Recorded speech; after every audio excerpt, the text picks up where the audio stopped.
We are talking to ex-HRD Minister Kapil Sibal to understand what is happening in the education sector, especially in Corona days, in lockdown phase. Everyone is locked down in homes and studies are suffering in big way. Sir, I want to understand your first cut impression. What is happening to our students, parents, and in schools? See, I think that we are in a very difficult situation, and I don't sort of blame anybody for it. This is an emergency that has happened, and we've been confronted with it, and we don't have systems in place. The fiber optic network, which is now BharatNet, they have given it another name. It is something that was started by the UPA way back before 2014. Now, BharatNet is a collaboration between three entities, and we had to connect 250,000 gram panchayats by a certain point in time. So it's almost 6 years now that this government is in power, but that BharatNet is not yet complete. Even if you connect the gram panchayats, then there has to be last mile connectivity with institutions like schools. So that has also to be provided. So I don't think that this is possible, that we can use information technology to reach knowledge to students. So we just have to wait and see what should be done. That's one issue. Number two, students have got exams, and classes are not happening. So either all students are automatically promoted to the next class so that they don't waste a year, and in the next class, while you have the conveniences, and you have the teachers, then they can take extra classes to cover for the previous loss of time in the previous year. Let us not waste a year for young students. For them, it may be a great loss. So that's one way to look at it, because I don't think you can provide information and teaching to students across the country in all colleges, because that's just not possible. We are getting some reports from, you can say that it is from urban India, that schools and teachers are trying to come up with online classes and they are trying to solve this problem. Will that work, or these are not very helpful, not adequate? Well, I think it may work in certain instances. It may work in certain institutions, but there is also a problem. See, online teaching does not have any interactivity. We've not reached that stage of technology that students can ask questions.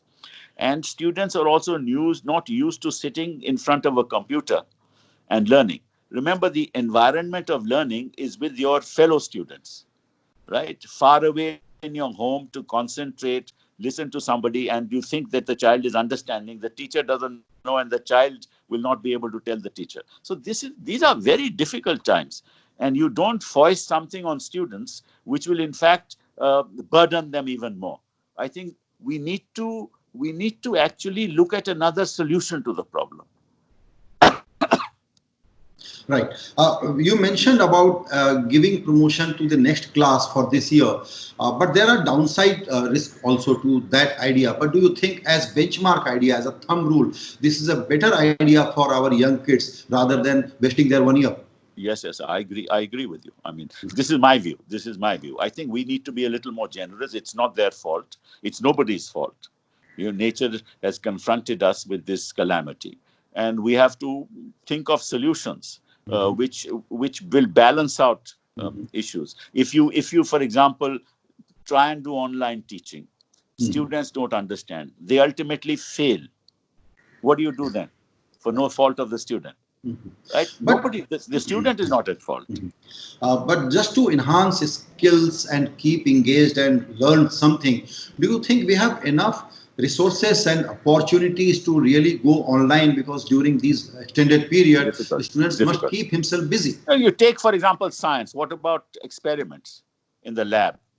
How are we going to do the experiments in the lab? True. Skills. How are they going to? Because there are a lot of institutions which will help you develop skills. How do they develop skills? So Online training. in Very difficult. coming days and months, one thing will be super critical, that the entire classroom design and the way the students sit, everything has to be reimagined and changed.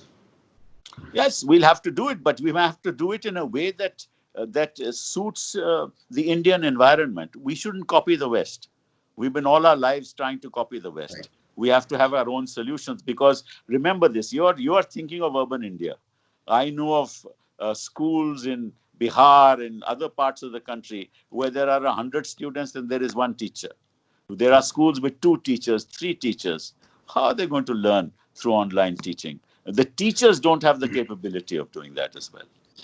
Because the entire world is now impacted by coronavirus, and large number of Indian students want to go to abroad, and we are really the largest exporter of students to the other countries.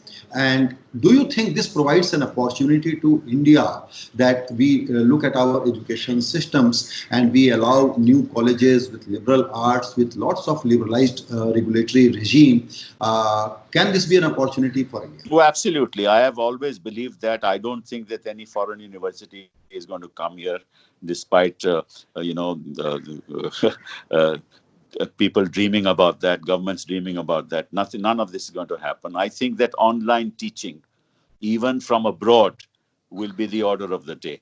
Distance learning will be the order of the day. But I think technology needs to develop in such a way that this has to be entirely interactive.